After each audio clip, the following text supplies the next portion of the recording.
নমস্কাৰ আমাৰ ডিবি কনষ্ট্ৰাকশ্যনৰ বৰিশাগত চলি থকা যিটো প্ৰজেক্ট সেই প্ৰজেক্টটো আজি প্ৰায় সম্পূৰ্ণ হৈছে আপোনালোকে দেখিছে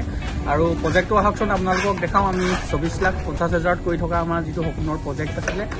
3 BHK যিটো ঘৰ আছিলে এইটো আমি কেনেকৈ কাম কৰিছোঁ আহক আপোনালোকক দেখাওঁ ঘৰটো আপোনালোকে ফ্ৰণ্টটো দেখিছে যে ফ্ৰণ্টটো আমি গ্ৰিল লগাইছোঁ আৰু গ্ৰিলৰ এইফালে আমাৰ আপোনাৰ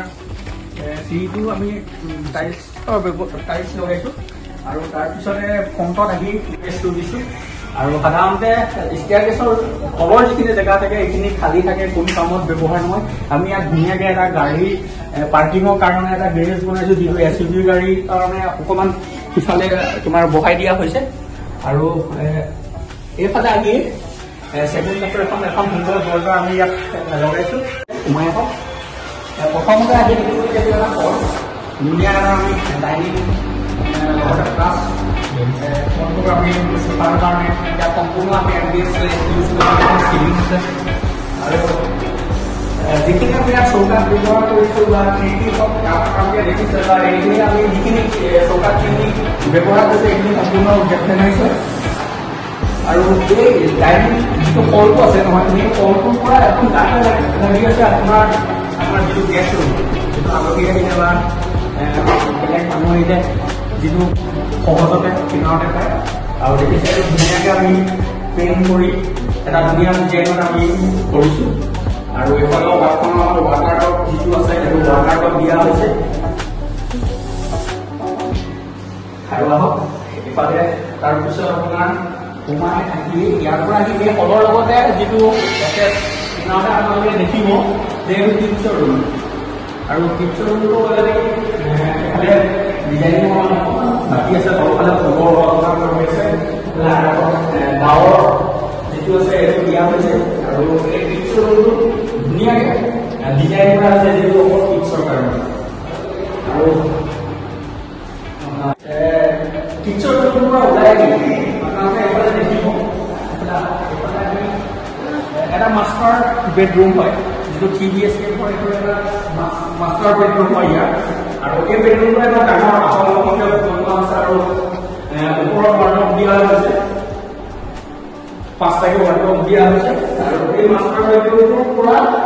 চিধা এফালে আহি সুন্দৰ আৰু আপোনাৰ তলৰ পৰা গাছ কাটি এটা সুন্দৰ কিটচেন আপোনালোকে দেখিব কিটচেনটো সোমাই দেখিব যে এফালে আহি যি কিটচেনৰ কাৰণে যিখন স্লেব দিয়া হৈছে সম্পূৰ্ণ ইয়াত মাৰ্বল ব্যৱহাৰ কৰা হৈছে আৰু এইফালে আহি দেখিব যে কিটচেনত আমি যিটো আপোনাৰ মডুলাৰ কিটচেন বুলি কয় ছেমি মডুলাৰ আপুনি দেখিব ইউজ কৰিছোঁ আৰু এইফালে লগতে আমি এটা বেচিন দিছোঁ কিটচেনত আৰু কিটচেনৰ পৰা আহি এইফালে দেখিছে চিমনি আছে আৰু আহক এইফালে আহি কিটচেনৰ পৰা জাষ্ট আহিয়ে এইফালে চিধা চিধি দেখিব আপোনালোকে এটা বেচিন আমি যিহেতু গেষ্ট আহিলে এইফালৰ পৰা ডাইনিঙৰ পৰা ডাইৰেক্ট আৰু সেইটো কাৰণে আমি এইফালে এটা বেচিন দিছোঁ আৰু বেচিনৰ পৰা এইফালে আহি লৈ জাষ্ট লগতে লাগি আছে বাথৰুমটো আৰু বাথৰুমটো আমি কেনেকৈ কৰিছোঁ চাব আহক যিহেতু আমি চকুলৈকে আপোনাৰ টাইলছ লগাইছোঁ আৰু তাৰপিছত আমি এইফালে দেখিছে চাৱাৰ টাৱাৰ সম্পূৰ্ণ এটা বাথৰুমত যিখিনি লাগে আমি সম্পূৰ্ণ সেইখিনি ইউজ কৰিছোঁ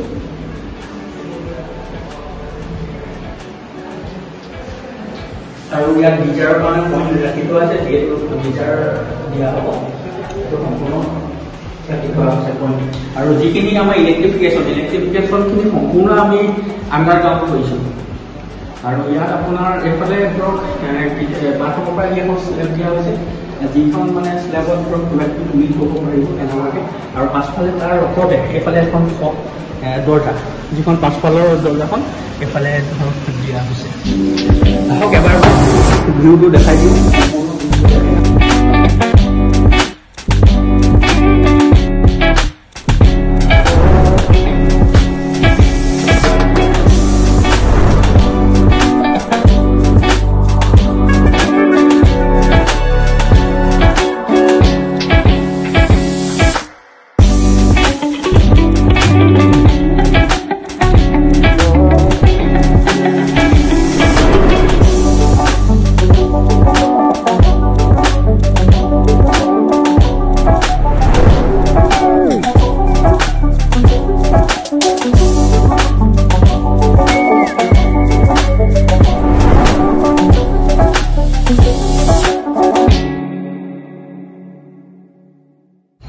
আজি আমাৰ ডিবি কনষ্ট্ৰাকশ্যনৰ কাৰণে আটাইতকৈ সুখৰ দিন আৰু আজিৰ পৰা প্ৰায় 1 বছৰৰ আগত আমি লগ পাইছিলোঁ আমাৰ মৰমৰ ককাইদেউ দীনদয়াল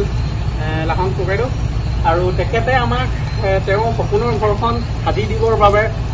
আমাৰ ডিবি কনষ্ট্ৰাকশ্যনৰ লগত যোগাযোগ কৰিছিলে আৰু ককাইদেউ আছে এই ঘৰৰ যি অনাৰ তেখেতে আমাক দায়িত্ব দিছিলে আৰু তেখেতক আমি দুআষাৰ ক'বলৈ আমাৰ ডিবি কনষ্ট্ৰাকশ্যনৰ পৰিয়ালক কেনেকুৱা পালে আৰু আমি কি ধৰণে কামটো কৰিলোঁ তেখেতক মনৰ ভাৱখিনি প্ৰকাশ কৰিবৰ কাৰণে অনুৰোধ জনাইছোঁ। বহুত বহুত ধন্যবাদ আমাৰ ডিবি কনষ্ট্ৰাকশ্যন শিৱসাগৰলৈ। 4 ছেপ্টেম্বৰ 2024 মই ঘৰখন বনাম বুলি তেওঁলোকৰ লগত এটা এগ্ৰিমেণ্ট কৰিছিলোঁ অল মেটেৰিয়েলছ লৈ। তেওঁলোকে মই বিচৰা ধৰণেই ঘৰখন যিমান পাৰে চেষ্টা কৰি বনাই দিবলৈ চেষ্টা কৰিলে। মই সময় দিব নোৱাৰাৰ বাবে তেওঁলোকে প্ৰত্যেকটো ক্ষেত্ৰত এই কামটো কৰি দিয়াৰ বাবে মই তেওঁলোকক বিশেষভাৱে ধন্যবাদ জনাইছোঁ। আগলৈ তেওঁলোকে এইদৰে আৰু কাম পাই তেওঁলোকৰ কামত অগ্ৰগতি কৰিব বুলি মোৰ ফালৰ পৰা শুভকামনা যাচিলোঁ। ধন্যবাদ। কিবা ভুল ত্ৰুটি হ'লেও মাফ কৰিব। একদম আমি চেষ্টাটো বহুত কৰিছোঁ।